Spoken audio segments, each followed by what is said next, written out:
Hey guys, it's Libby and welcome to my Jane Austen July wrap-up. In the month of July, I put everything else I was reading on hold in order to focus solely on the prompts for the Jane Austen July readathon. I set myself a pretty intensive TBR for this readathon with like base goals and stretch goals, and I managed to hit all of my base goals and quite a few of my stretch goals, so I am very pleased with how the reading went.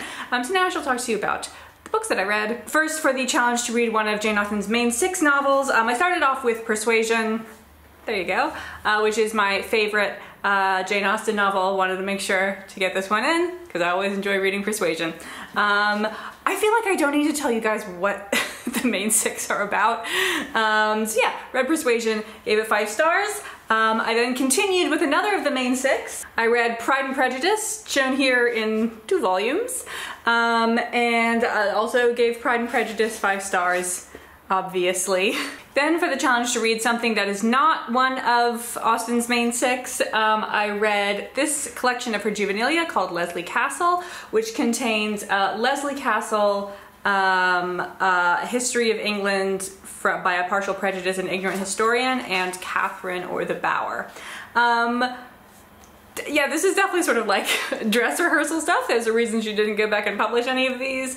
I'm actually going to review Lesley Castle at the same time as I review Lady Susan, which I also read because I have very similar things to say about each of those. For History of England, I know a lot of people really like this, but I was not a fan. By History of England, she really means a collection of biographies of English monarchs. The joke for all of these is that like she's not very good at history, and I get that this might like be fun to read with your friends. Like if my friend wrote this, it might be fun to read because like I get their in-jokes or whatever, but yeah, I just felt like this is clearly not written for me, and thus I did not enjoy it. And then Catherine or the Bower, it's about a young lady with a horrible aunt who doesn't let her have any fun. There were some other young ladies living in the neighborhood that she was able to have fun with, and they built a lovely flowery bower where they could retreat to, but then those 2 young ladies have to go away. And Catherine attempts to make a new friend.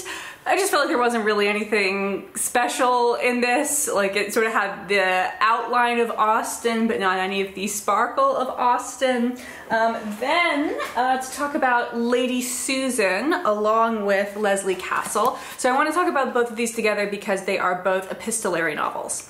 I have read epistolary novels before, but I believe all of them were either from one writer, so you only get one side of the story, or from 2 writers who are writing back and forth to each other. So you've got a maximum of 2 points of view to keep track of. Both of these have many points of view.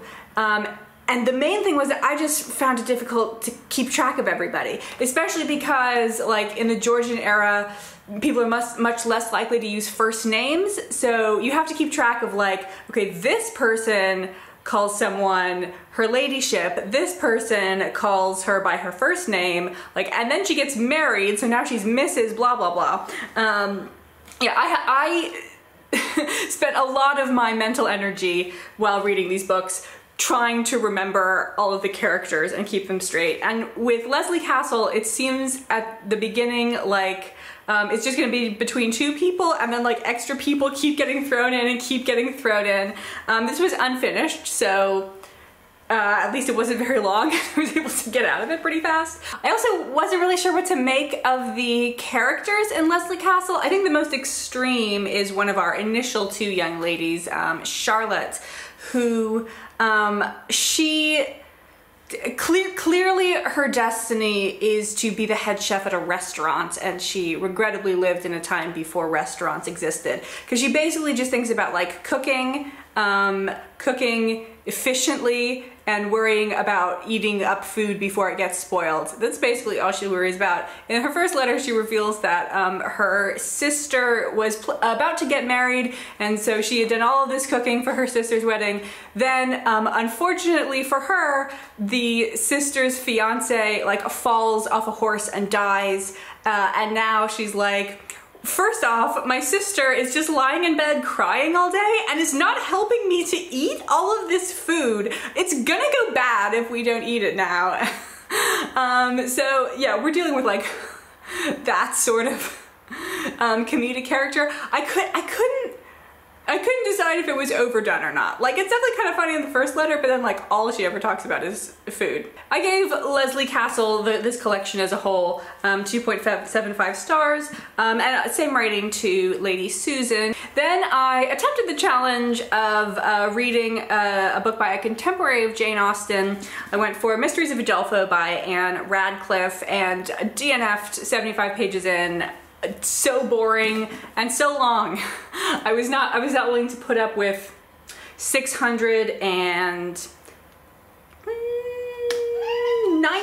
goes absolutely all the way to the end. 620 pages. I was not willing to put up with 620 pages of this. I wish I could tell you what it's about, but I can't really, because I feel like even in 75 pages, we hadn't had an inciting incident yet.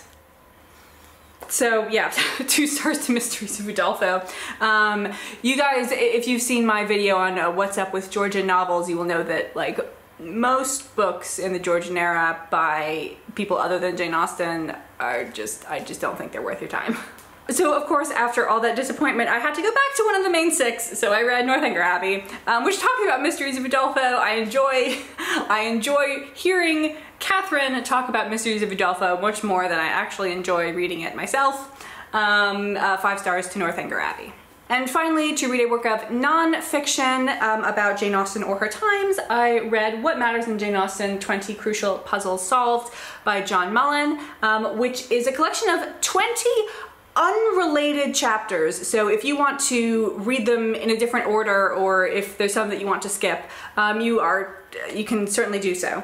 Yeah, it's just sort of 20 interesting things to explore in the works of Jane Austen. And he asks a question at the beginning of each chapter.